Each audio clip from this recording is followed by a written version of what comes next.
welcome to ET News. I'm Nani Vargas. Coming up on ET News, fourth graders were in our building several times to build a special project. We'll have that story coming up.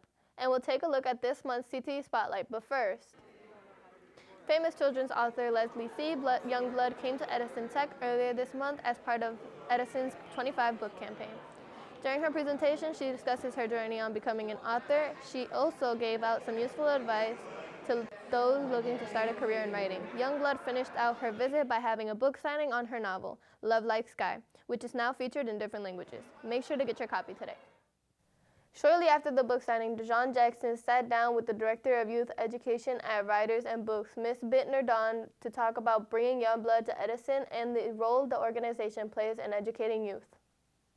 So what is your connection with Miss Leslie C. Youngblood, and how did you get her to come all the way to Rochester and speak at Edison Tech?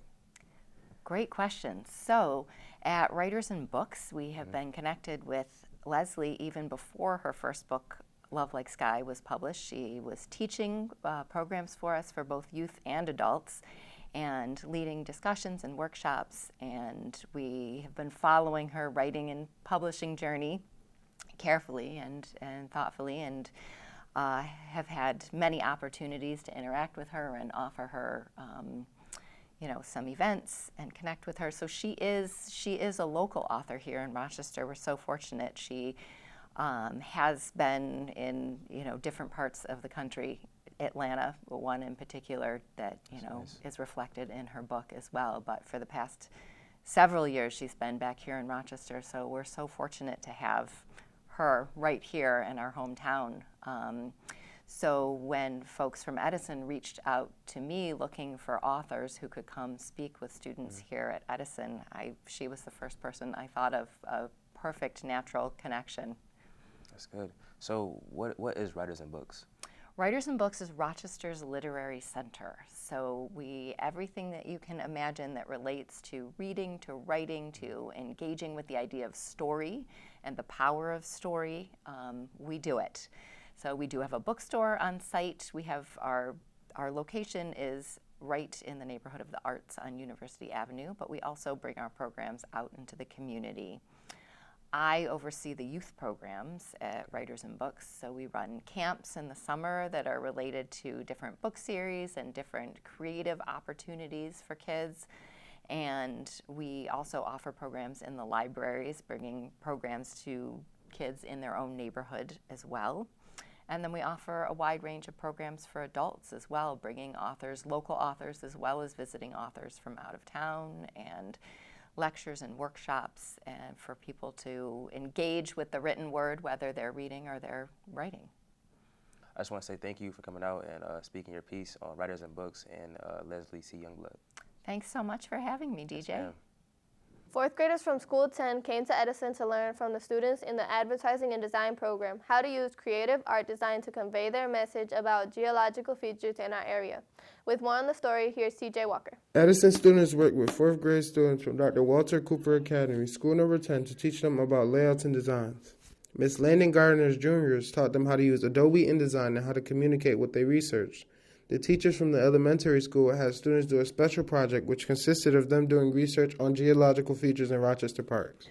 Really like the relationship that they're building with the juniors and the seniors. They're learning the technology aspect, that not everything is just kind of a color, drawn color thing, that they can actually, there's more to creating a brochure, creating different art, and maybe even finding a pathway that they want to go to for high school.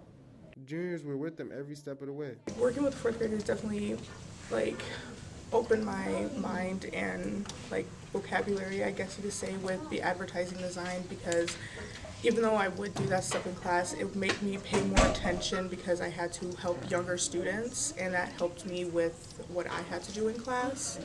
So it definitely was a nice experience because they were just the sweetest things ever, and I feel like I had a relationship with them because at the end the group that I had, they gave me all hugs, and they said that they're gonna miss me, and they said that they really loved working with me, and said that I was a really nice person. And I feel very grateful for that because working with the younger kids and nurturing them and like leading them and guiding them really helped me because I feel like that's something that I love to do. Edison students also had a chance to visit school number 10 as well. Students printed out some of the project. They will be presenting their projects to the entire school later this month. Each month we have shown you CTE programs from Edison. For our last one for the year, we took a look at one of the programs in the manufacturing and engineering pathway. Students in the automotive program here at Edison learn how to fix cars from oil changes to flat tires. It's a program many students are interested in before they come to Edison. I picked this class because it was always something I was interested in since I was a kid. I knew I liked cars, and when I got in this class, it kind of just came natural. Students express why they chose the CTE pathway throughout their high school experience and what they enjoy most about this class. Being able to work on all these different cars. Like most of the cars, there's something different about them. Like it could be a little part, or it could be the way how it's built. Automotive can be challenging, but it's all about how hard you work, and if you try hard enough, you can get through it. Mr. Newell agrees. I think automotive can be challenging, but if you work at it, it's not that hard. To learn more about this pathway and how to pick it for your CTE, visit rcsdk12.org/Edison. And that does it for this edition of ET News. I'm Nani Vargas, and thank you for watching.